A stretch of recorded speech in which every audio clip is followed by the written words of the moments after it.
Hi, what are the first fruits in the Bible? Does this have to do with tithing? When we go back in the Old Testament, we can really see what they are all about.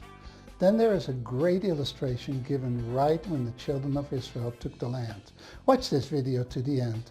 You do want to understand this because many people, including myself for many years, didn't understand this, and it can actually cost you a lot of money if you come to the wrong conclusions. At the end, it will be very clear to you what the difference is between tithing and first fruit.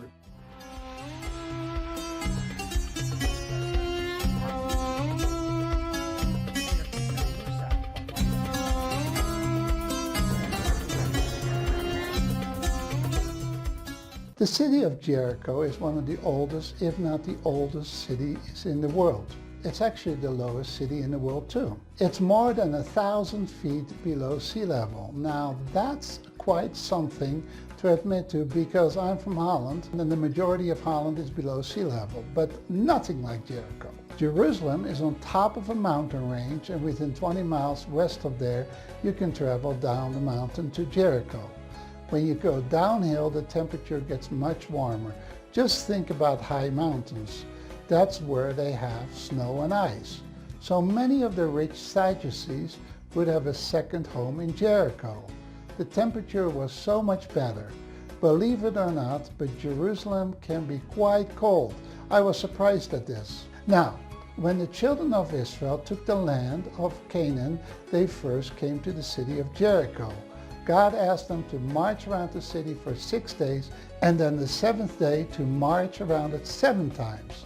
At the end of the 7th time, they were to blast their horns and also shout out loud. At this, the walls of the city came down, and they took the city and they totally destroyed it, as the Lord had commanded them. As a matter of fact, God told them that if anyone would rebuild the city, he and his family would be totally destroyed.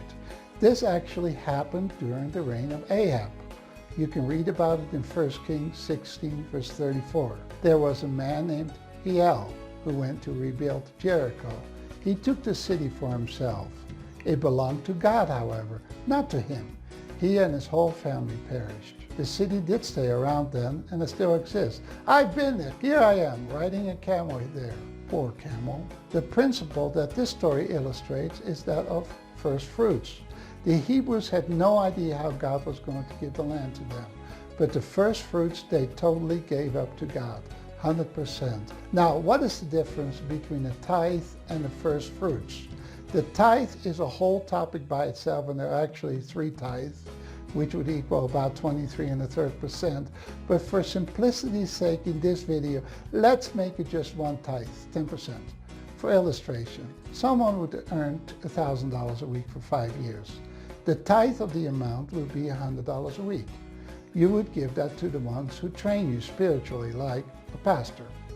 Since you would make about $52,000 a year, your tithe would end up being $5,200 a year. Can you see that I used to be a math teacher? I love this kind of stuff. Now, the first fruits is very different than the tithe.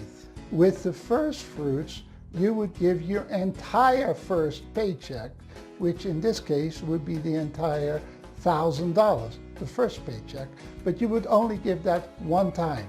Then the first fruits is done. It's like telling God that you will give the entire amount to him, even if you got fired after the first week and wouldn't make anything anymore. So it's something totally different than tithing, which is a percentage of the income. And by the way, this has nothing to do with prioritizing your tithing. Like I've heard many people say, it just refers to your first income and then 100% of it. This is based on Deuteronomy 26. This is part of the Torah, the instructions from God to the children of Israel. Jesus is also called the first fruits of the resurrection in 1 Corinthians 15. That's because he rose from the dead on the day of first fruits. I hope this was a blessing to you. May God bless you richly. Bye-bye.